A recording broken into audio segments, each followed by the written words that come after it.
Hello, hello, hello, coaches and leaders. I have a really cool person, Dr. Kate Lund, on with me, and I am so excited to talk about perfectionism with her.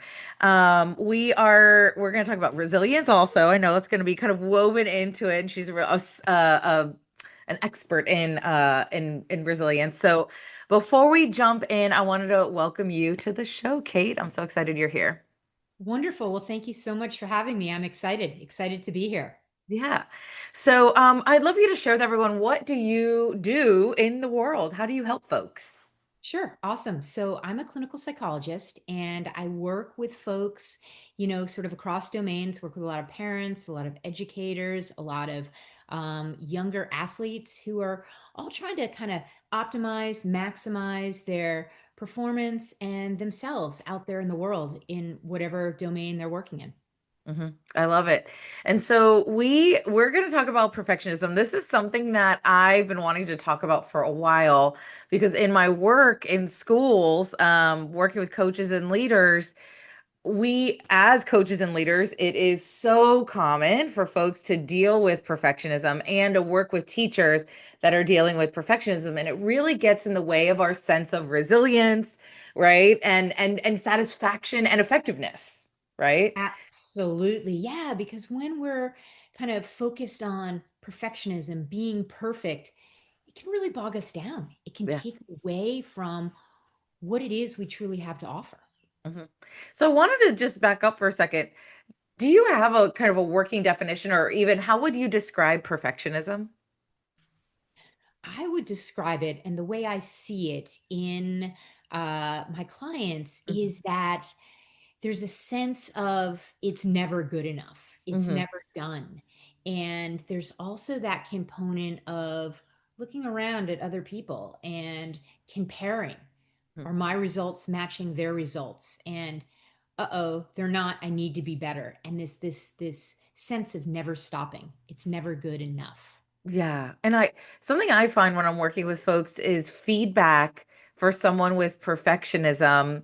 We talk about growth mindset, fixed mindset, right? With Yep. someone that very much wants to operate with a growth mindset, right? I want to grow. I'm growing. See, I'm growing, Right. right? But having that perfectionism on top of it, right? The perfectionism almost pushing the growth Right. really brings it more into a fixed mindset, right? And I find when I'm giving feedback to folks that are dealing with perfectionism, they'll get defensive, even though they don't want to, even though they love growing, even though they're trying so hard, because of this like not good enoughness about it. Yes. Yes, that makes so much sense. And it's breaking through and helping folks to create a sense of awareness of good enough. And that Mhm, doesn't mean we still can't grow from there, mhm, but perhaps in that moment or in a specific moment or with a given project or what have you, there's a good enough mhm. that we have to be okay with, or else our sense of well-being will start to get broken down. So I love that. So Brene Brown, I've kind of listened to her, some of her stuff around perfectionism to help me. I'm a recovering perfectionist, and she says I'm a recovering perfectionist and a striving good enoughist. And that's that's Love what you're that. making me think of. Yeah. And she also gives this distinction around perfectionism versus healthy striving. And I'm Mm, curious if you have a versus for yourself, right? If I'm not going to be a perfectionist, right. what does the healthy version look like and sound like?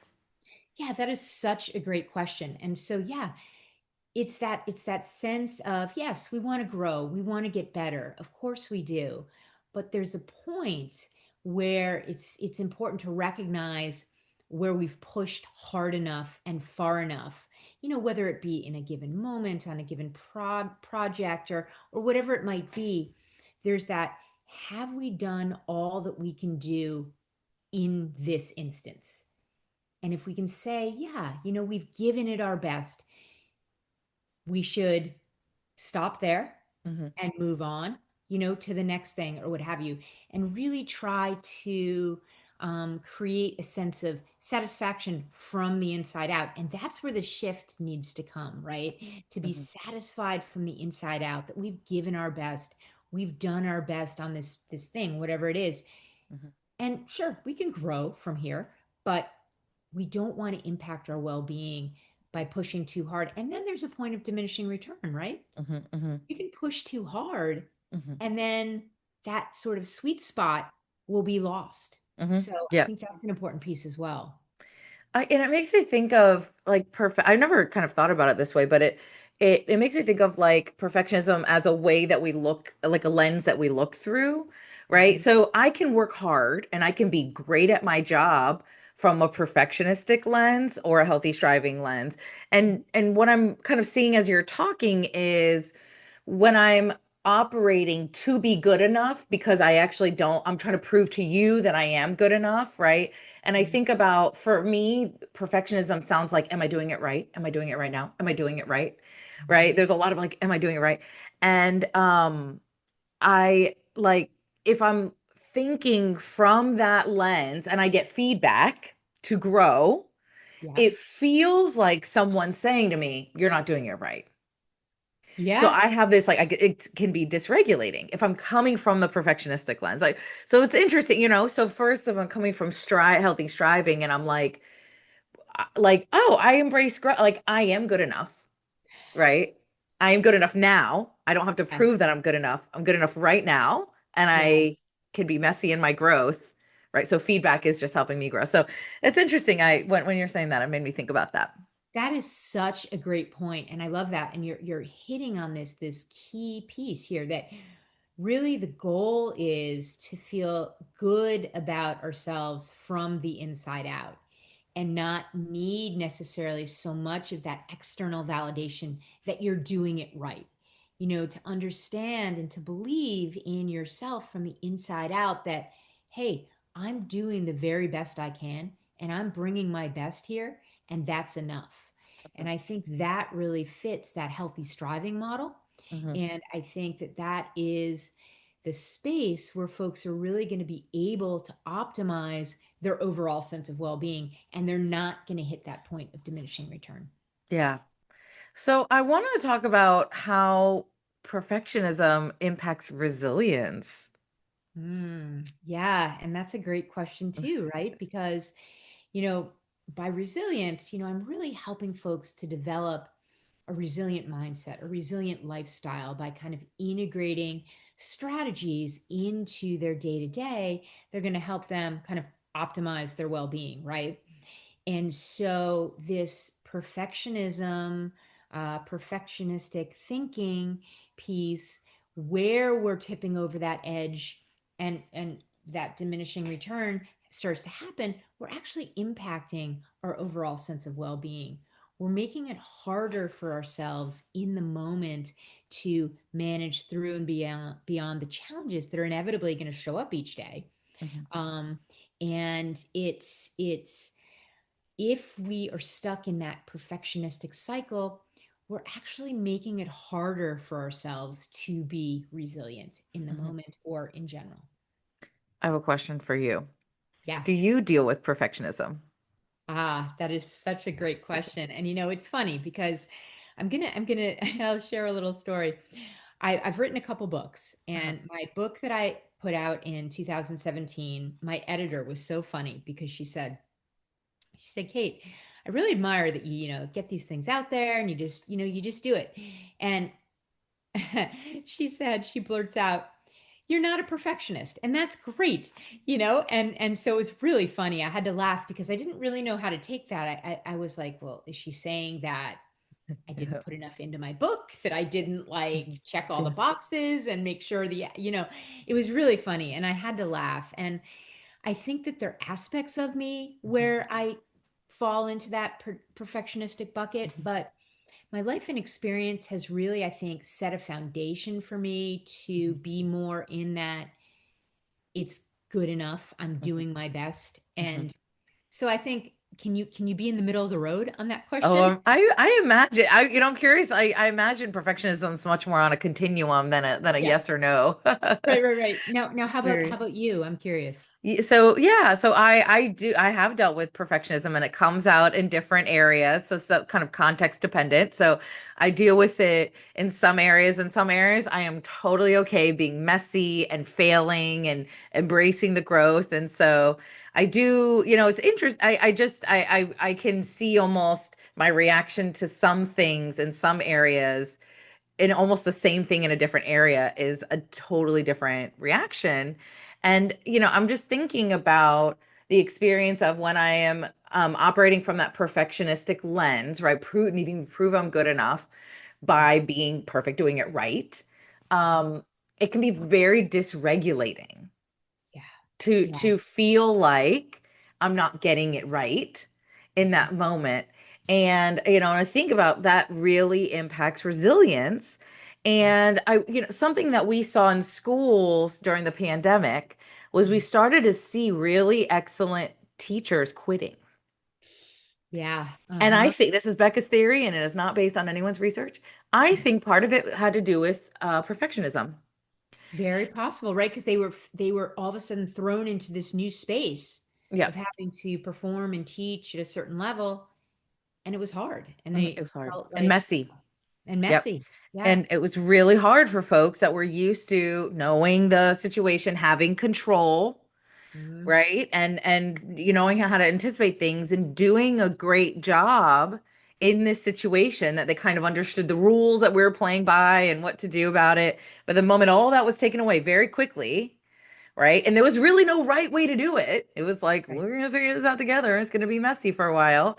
Had to talk to multiple. I had to talk multiple teachers off the ledge of quitting.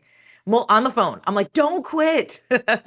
I Yeah. know you feel like you have to do it right." There's like the parents and the administration, and felt all this pressure from everyone to do it Mhm. right, right, and that was the lens they were looking through. Yes, yes. And so then you stepped in and helped them kind of shift that lens Hmm. because change is hard, right? Yeah. And integrating that reality into still needing to perform Hmm. is really important. And then you also brought up a really good point there in terms of, you use the word like failure, not Uh-huh. succeeding the first time out of the gate. Really an important piece to be able to navigate that to be resilient, right? We Yeah. have to be able to not succeed the first time out of the gate, to fail in a sense at times, and figure out how to navigate, circumvent around that, try something from another angle. So that's a very important piece of resilience as well. So I'd love to hear from you now. What can folks do around what strategies do you have when you're working with clients for folks that are dealing with perfectionism or working with people that are dealing with perfectionism to help them navigate that kind of discomfort tolerance Yeah. around around when things do get messy? Right, I got you. And so, one of the fundamental techniques that I teach most people that I work with who are struggling with perfectionism is a technique called the relaxation response to manage their stress response so that it's easier to navigate through those moments where they feel like they're moving into that perfectionistic zone, right? So we want our stress response to be modulated even, Mhm, consistently, day in, day out. mhm, Not really the case for most of us. We might be starting up here, right? mhm, And then a stressful thing occurs. We get ourselves, into that space of perhaps perfectionistic thinking, hit a challenge, and boom, we might escalate to the point of shutdown. So we don't want that to happen because if we're more modulated, we're more able to notice, have that sense of awareness that that perfectionistic thinking is kicking in and might be holding us back. So that's the first thing.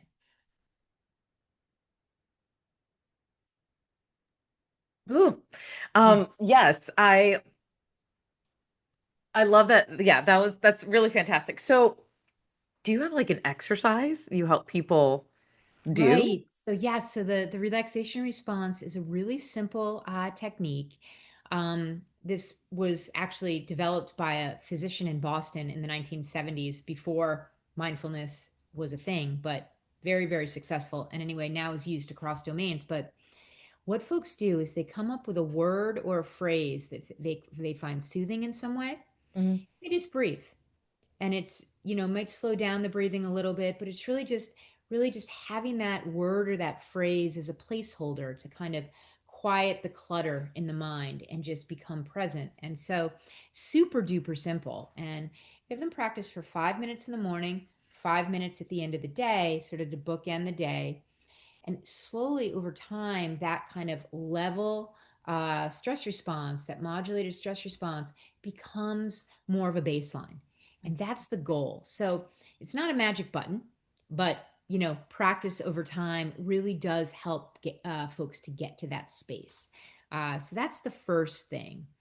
The second thing is this exercise called the daily wins exercise, where how particularly when we're caught in that perfectionistic loop, we're really going to go to all the things that didn't go well, all Mhm. the negatives, all the would have, could have, should Mhm. have. Mhm. We want to kind of neutralize that lens, and we Mhm. can do that by having folks in an intentional way jot down 3 to 5 things that went well on a given day at the end Mhm. of the day. um, and keeping that kind of a record is really powerful and really helps to either neutralize that lens or even shift it more to the positive and Mhm. help folks see, wow, I did that pretty well. That Mhm. might be good enough in this moment, that kind of Mhm. thing. So, Mhm. those are the two primary exercises that I work with folks on related to this. Also, very effective in just optimizing that overall sense of well being. Mhm. That's really great. I love this. So we have to wrap up now. So I would love you to kind of share what's one actionable thing that the coaches and leaders on this listening can do tomorrow to support their teachers dealing with perfectionism. What's one thing they can do? So, what I would say there is sit down, connect with the teachers, and help them identify some things that are going well Mm, and kind of help them to conceptualize and frame that within the context of the beginning of their day, moving into the rest of the day, so that they can start with that kind of a lens, so that they're not starting from the point of it's not enough, I'm not enough, et cetera, et cetera, et cetera. So I mm, think that that's a really important place to start, as well as, maybe helping them figure out a way to manage that stress response. hmm. That's really great. Well, thank you so much for being here. Can you let everyone know where they can find out more about you, about your books, all of the stuff that you do in the world? Sure. Awesome. Thank you. Yeah. So my website basically has all the information. It's www.katelundspeaks.com. And there's information on my new book there, which is called Step Away: The Keys to Resilient Parenting. And we also talk a little bit about perfectionism in there. So yeah, that's basically the best way. And then I'm on LinkedIn, of course, and Instagram also. I love it. And one of the things you really specialize in is helping parents and teenagers, it sounds like, navigate resilience. Is that accurate? Yeah, yeah, exactly. Build resilience and thrive within their own unique context. Yeah. Exactly. Really great. So those folks listening that are parents and no parents, I think it's a great, it sounds like a great resource to check out. So, Dr. Kate, thank you so much again for coming on the show. Well, thank you so much for having me. I really enjoyed it.